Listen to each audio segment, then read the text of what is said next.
Olá, estudante do ensino médio daqui do Distrito Federal.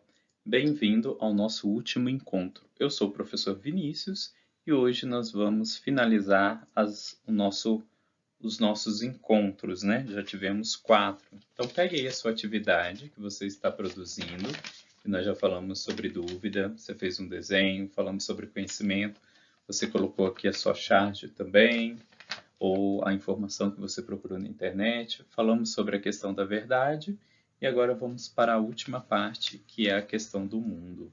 Então vamos ver como a filosofia apresenta isso e como que eu vou trazer esse tema para vocês aqui no nosso curso online para finalizar essa nossa atividade. Então já falamos da dúvida, da importância da dúvida frente ao senso comum, falamos do conhecimento, dentro da história da filosofia, falamos da verdade, sobre a questão do dogma, e agora a gente traz o assunto o mundo. O que é o mundo? Qual os olhos da filosofia frente ao mundo? E nós vamos começar aqui a preencher o que a gente pode aprender sobre o que seja o mundo. E você vai começar a colocar aí na sua atividade online que você está produzindo. Bem, qual é o instrumento de investigação do mundo para a filosofia? Ele se chama esse conceito aí, ó, bem interessante para você conhecer. Metafísica. O que é a metafísica se pretende? Ela pretende investigar o mundo, investigar o mundo como uma característica do ser humano e uma característica essencial para a sua sobrevivência. A metafísica é a investigação mais radical desse comportamento. Então, a metafísica, ela é uma investigação. Então, você pode colocar aí. Ela é uma investigação na sua folha. Você pode marcar. A metafísica, ela é uma investigação sobre o quê? Sobre o mundo. Como o mundo quais são as ações que permeiam o mundo, o que existe no mundo. Só que a metafísica, gente, ela é teórica, ela é uma ideia. Esse debate de teoria de ideias acontece via metafísica, ou seja, a linguagem é metafísica. Essa caneta é empírica, ela não é metafísica, ela é um objeto.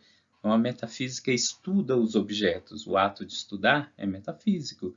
Então, Deus, por exemplo, é metafísica, é uma ideia. Então, essas ideias, tudo que são conceitos permeiam o espaço de investigação da metafísica. E o que é o ser? O que a gente pode dizer que marca o ser para a filosofia? Então, ser é um termo, um conceito amplo para definir a existência das coisas que existem no mundo. Já os objetos e suas características são os entes, os quais são características próprio e distinto um do outro. Ou seja, o ente é aquilo que tem a sua materialidade, enquanto que o ser, ele é amplo, ele é uma ideia. Isso são características do debate da metafísica. Então, por exemplo, a gente tem problemas na realidade? Quais são os problemas da realidade? O primeiro passo é levantar questões. Lembra lá da nossa primeira aula que eu disse para vocês como é importante trazer perguntas, o ato de perguntar sobre o mundo e sua realidade. E a partir dessas perguntas, podemos organizar os conceitos centrais que servem de instrumento de investigação da filosofia. Então, desenvolver, construir o ato de perguntar, de questionar a realidade, nos leva a um ambiente da discussão metafísica. Então, o que é o devir e o vir a ser? São concepções lá daqueles primeiros filósofos da aula sobre o conhecimento que nós estudamos. Tem o Heráclito, o Parmênides e o Demócrito. O Heráclito, ele tem essa característica do devir e do vir a ser, ou seja, o devir e o vir a ser são conceitos de filosofia que significam a transformação dos seres e os objetos no mundo. Então, o devir e o vir a ser estão presentes no mundo como? Na transformação.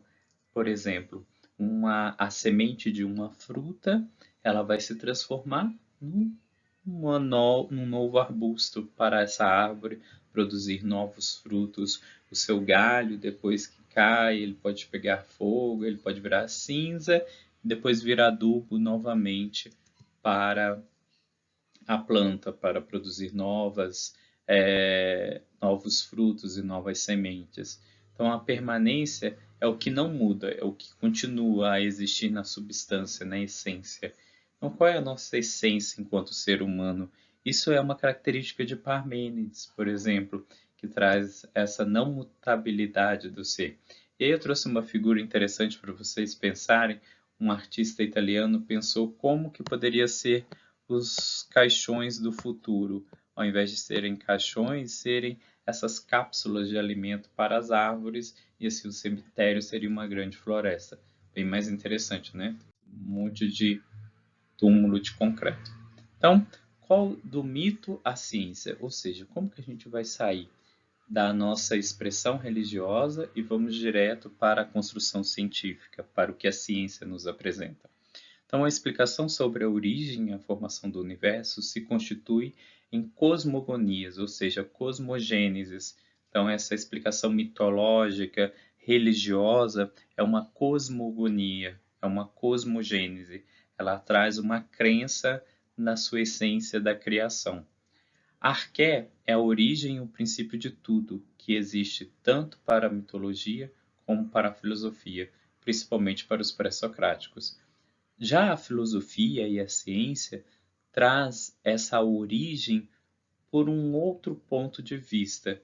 O arqué da filosofia e da ciência tenta construir um conhecimento que seja rigoroso, metodológico, que não precise de crenças. Então, essa é uma das primeiras distinções entre o que a explicação do mundo vem da ciência e o que vem da religião. Então, essa dissolução do cosmo, do que a gente entende como cosmo, então é a inauguração de uma nova mentalidade e sua maneira de entender o mundo pela ciência moderna, que através da física e da astronomia contribuíram para o racionalismo. Exemplo, o heliocentrismo. Então, antes se acreditava, por exemplo, que a Terra era plana e o centro do universo, né? Hoje tem gente que ainda continua acreditando nisso, né? Mas está mais do que comprovado cientificamente que a gente está dentro de um espaço que a Terra é aí redonda, que já ultrapassamos o sistema heliocêntrico e descobrimos outras galáxias, então em que a Terra não está aí nesse ponto fixo parado no centro do universo. Então é entender como essa construção do conhecimento aconteceu lá naquele tópico que a gente trabalhou sobre o desenvolvimento do conhecimento da nossa segunda aula. Então, a gente tem dois espaços, um liga para a fé, para a nossa crença, e o outro é a concepção racionalista. E qual é o nosso papel enquanto cidadão do mundo, enquanto observador? O mundo agora passa a ter uma nova interpretação na pós-modernidade, né? E o mundo é menos linear e determinista, ou seja, não tem um mundo marcado a um destino certo. Ele é muito mais livre na forma como nós agimos enquanto seres humanos habitantes desse planeta, né? Essas novas teorias, o observador, sujeito de conhecimento, nós somos sujeitos cognoscentes, né? Possíveis de conhecer, ganhou o papel de protagonista no conceito, ou seja, somos os protagonistas frente a essa construção teórica do que seja o mundo e o universo, nessa concepção metafísica, né? Nessa apresentação das ideias. Então você pega a sua atividade, coloca aí, faz um esquema sobre o que você entendeu do debate sobre a questão do mundo que eu apresentei para vocês. Essas foram as nossas referências que nós usamos.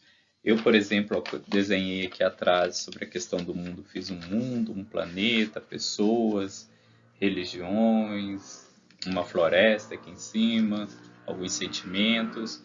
Então fica como uma ideia, uma sugestão a vocês, mas vocês podem produzir o seu zine da forma que vocês quiserem. Eu vou postar esse zine lá no nosso Instagram, que você pode ver também apenas como sugestão.